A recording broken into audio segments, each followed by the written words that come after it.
Muy bien, buenas tardes con todos. El día de hoy vamos a conversar sobre la elaboración de citas textuales y de resumen. Ya debemos considerar que tenemos nuestro tema y pregunta bien delimitados y a continuación lo que toca es corroborar, cotejar que en efecto las fuentes que yo he consultado con mis compañeros y compañeras me sirvan de verdad para comenzar con la investigación. Entonces, lo primero que hay que preguntarnos es por qué es importante citar en un trabajo de investigación. Y es importante porque el citado le otorga validez a nuestro trabajo. Al citar, nos conectamos con aquellos autores que nos precedieron y también con los que vendrán. De este modo establecemos un diálogo y no hablamos en el desierto. Lo que hacemos es comunicarnos y dar cuenta de nuestros aportes, pero para eso validamos lo que estamos diciendo citando a otros autores. Según Angulo, en la tarea de investigar y escribir sobre lo que se investiga, nos valemos de lo que otros autores han hecho, de quienes podemos aprender la manera en la que se desarrollan sus argumentaciones, sus estrategias de análisis, y también nos ayudan a identificar los métodos que utilizan, sus ideas, datos, enfoques y puntos de vista. Este es un ejemplo, de hecho, de citado, ¿no? Se coloca el año y el número de página al final porque es una cita textual. Citamos para, sobre todo, cuatro cosas fundamentales. Primero, para definir, y esto lo vamos a ver ya cuando elaboremos la introducción de nuestro estado de la cuestión. La cita en este caso funciona como un punto de partida para desarrollar nuestras propias ideas o ampliar la explicación sobre un tema determinado. También sirven las citas para confirmar. Una cita siempre sirve para respaldar nuestras afirmaciones. De hecho, esta es la forma más común de citado, porque en este caso la cita sirve para avalar, para garantizar que lo que estamos diciendo no es algo que estamos inventando, sino que ya es algo que tiene validez, ¿no? Entonces, para cotejar y corroborar, para defendernos, usamos estas citas. En este caso, es un uso para confirmar. También citamos para interpretar, citamos conceptos planteados por otros autores y los utilizamos a lo largo de nuestra investigación de acuerdo al tema que estemos analizando. Finalmente, utilizamos las citas también para ejemplificar. Sustentamos nuestras ideas y temas a partir de casos concretos y relevantes, puntuales. Cuando queremos usar estos ejemplos, usamos las citas, las sacamos estos ejemplos de alguna fuente. Muy bien, tenemos que citar entonces para señalar de dónde hemos sacado la información. Muy bien. Para un mejor manejo de la información, las citas al inicio de cualquier investigación se incluyen en un formato llamado fichas. Por eso hay que saber diferenciar. Una cosa son las citas y otra las fichas. Pero de hecho no es difícil diferenciar estos dos conceptos, puesto que las citas están contenidas en las fichas. Vamos a ver mejor las partes de una ficha. Lo que está de rojo es el contenido de la cita, es la cita misma. Esta va entre comillas si se trata de una cita textual o sin comillas si se trata de una cita de resumen. Lo que está en azul es el título, que de preferencia, y siempre se sugiere esto, debe sintetizar el contenido de esa cita. Y este título debe ser único. Ninguna otra cita debe tener un título como este. Finalmente, lo que está de verde es la referencia abreviada. Son los datos abreviados de la fuente donde se extrajo la cita, es decir, el apellido del autor, el año de publicación y número de página. Solo son tres datos. La referencia abreviada se diferencia de la referencia completa, porque esta última, la referencia completa, contiene, valga la redundancia, los datos completos de la fuente. Las referencias completas son las que van en la bibliografía. Por eso la bibliografía en APA también se le llama referencias completas. En este caso, usamos referencias abreviadas. Solamente se consigna el apellido del autor, por ejemplo. No va en la inicial del nombre. La inicial del nombre sí va en las referencias completas. En la referencia abreviada, solo el apellido del autor. Un apellido, igual que en las referencias completas, ¿no? Salvo que sea un apellido compuesto. Ahí iría todo el apellido compuesto, ¿no? Pero en este caso, solo el apellido, el año de la publicación y el número de página. Esta es la referencia abreviada, diferente a la referencia completa. No van los datos completos. Insistimos con esto. Muy bien, ahora hablemos de los tipos de citas. Como saben, existen dos grandes tipos de citas. Una son las citas directas o textuales, que, como podrán suponer, son el extracto literal de una parte de la fuente. Por su parte, también están las citas indirectas o de resumen, que consisten en un resumen de esto que intentamos extraer de la fuente.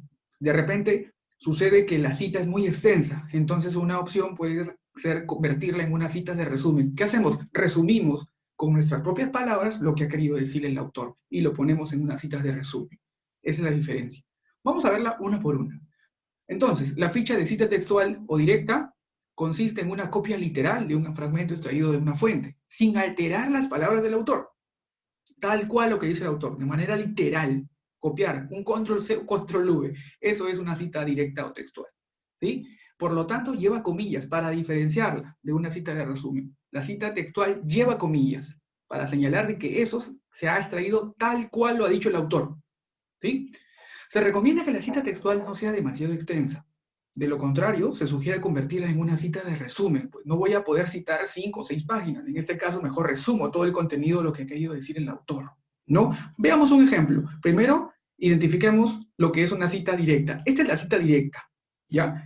O sea, lo que está entre comillas, nada más. No es una ficha porque le hace falta el título y le hace falta la referencia abreviada. Vamos a convertir esta cita textual en una ficha textual. Entonces, o sea, le agregamos el título y la referencia abreviada para que se convierta en una ficha. Leamos, por favor, la cita, hagan pausa, lean el contenido y luego reanuden el video.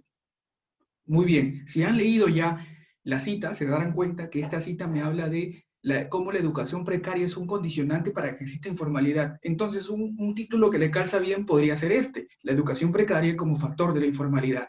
Pero hasta aquí la ficha no está completa. ¿Qué le falta? Muy bien, le falta la referencia abreviada, que, como ya hemos dicho, solamente consiste en 3 datos básicos. Apellido, sin inicial de nombre, solo apellido, año de publicación y número de página. Nada más, solo 3 datos claves que van a ir entre paréntesis.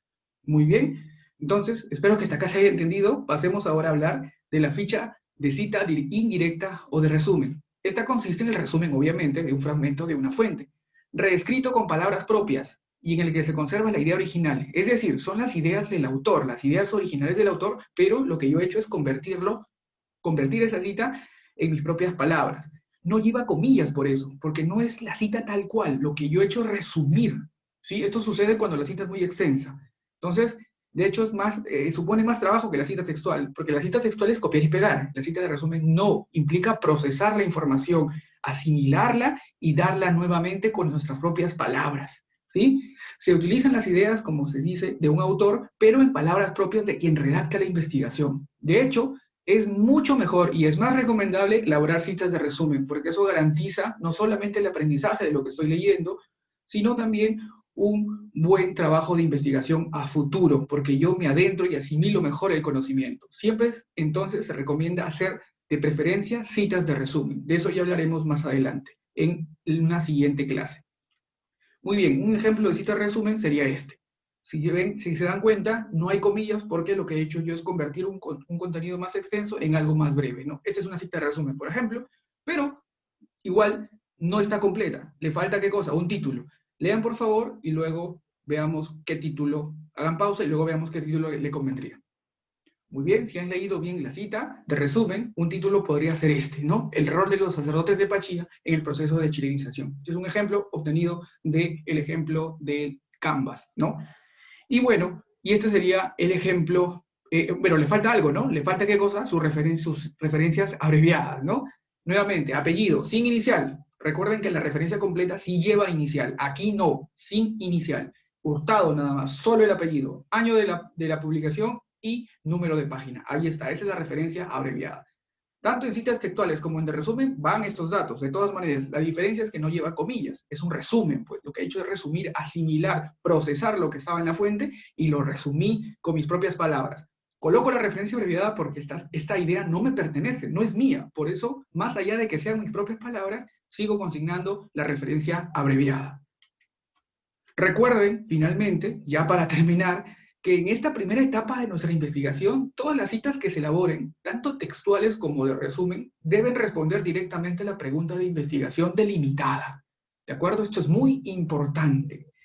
Si la cita no responde a la pregunta de manera directa, hay 3 salidas, 3 soluciones. Vamos a ver cuáles son. La primera, se puede buscar otra parte de la fuente que sí responda. De repente no la leí tan bien. Muy bien. Le digo a mi compañero o compañera que me ayude a buscar de repente una parte que sí responda.